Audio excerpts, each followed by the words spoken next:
Domnule Filimon, vă văd destul de revoltat vis-a-vis de ce s-a întâmplat marțea trecută în Parlamentul României. Păi cum să nu fiu revoltat și cum să... Dar n-am cuvinte, domnule, nu am cuvinte. Așa porcărie ce am auzit eu, votată de Parlament, adică pe vot, deci ei vor să fure numai ei pentru ei. Și efectiv ne calcă pe noi în picioare. Noi, partidul meu, toată lumea, când m-au sunat, eu am făcut și acum, abia l-am închis, că mă sună și din Canada m-au sunat, și din Olanda, și blocați, că așa ceva nu se poate, bă, frate meu. Nu se poate așa ceva.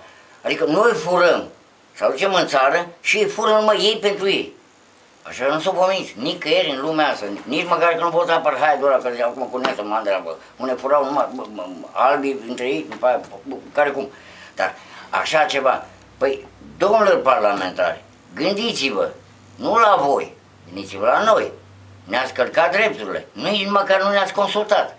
Și băi, recidiviștilor, avem loc de voi, nu avem nimic, măi, nu neglijat, ne-am călcat în picioare. Efectiv, domnule. Cum au reacționat ambasadele?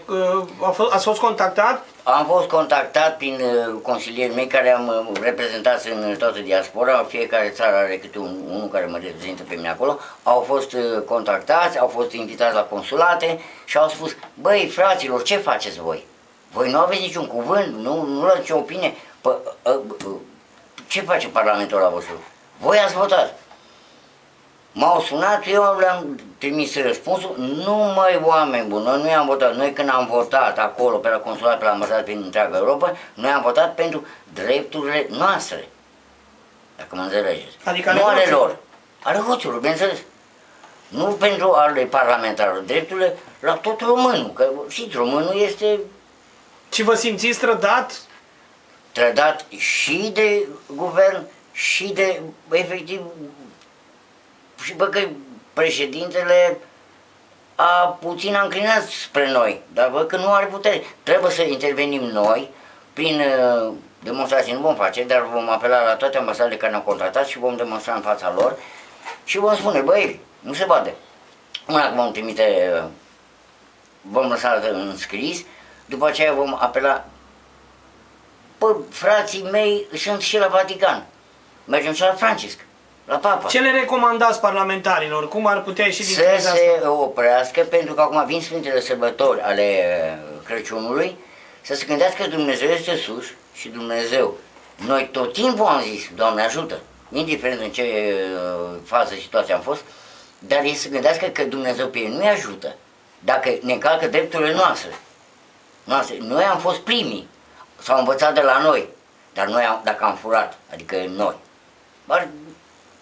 membrii partidului, dacă am furat de dincolo, noi am furat ca să o ducem în țară, nu cum fac ei, fură din țară și scot afară și ascund prin bănci, prin eu știu, prin ce își cumpără cazinouri sau nu știu ce moșii și mama dracului. Noi de acolo aducem acasă, ei de aici ce am adus noi, ei... Deci că vă încalcă teritoriul, cum ar... Și nici nu pot fi condamnați săracii de ei. Păi nu e o rușine, bă... Nu, așa ceva nu se poate întâmpla. Ați luat cumva o măsură de a scoate din partid? Bineînțeles. Ați avut și senatori, deputați? Nu mai spun de cei care au mai plecat pe dincolo ca să se scape de pedeapsa, mâna aspră a legii, ca să spunem așa, frumos, ca să spunem frumos, nu se poate altfel, dar sunt 3 sferturi din ei. De aceea și-au votat ei legea asta, toți au dosare penale, toți sunt cu sechestru pus în călare pe ei. Și acum se scot basma curată și rămânem noi vinovați. Noi să le plătim belele lor, să aducem bani de afară, să le plătim găurile care le-au făcut ei. Intenționați să faceți vreo adresă către Parlamentul României sau numai către Masad? Bineînțeles, și imediat după Sfintele Sărbători a Crăciunului vom veni, că vin... Majoritatea membrilor partidului vin din diaspora să-și facă sărbătorile acasă.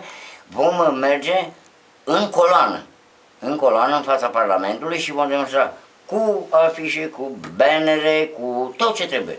O demonstrație, ne vom înscrie, vom cere dreptul pentru demonstrație la Primăria Capitalei și acolo vom sta. Să vedem. Veți opri legea? Păi încercăm. încercăm prin toate căile și prin toate modalitățile și toate posibilitățile care ne stau în putință. Vom apela și la mass media, vom apela și la consulate și la ambasade, v-am spus, și la Vatican vom merge. La Francisc, oamenii noștri sunt acolo, acum m-am consultat cum să procedeze. I-am zis, un pic aveți răbdare, se rezolvă. No, bun, Dar- sănătate.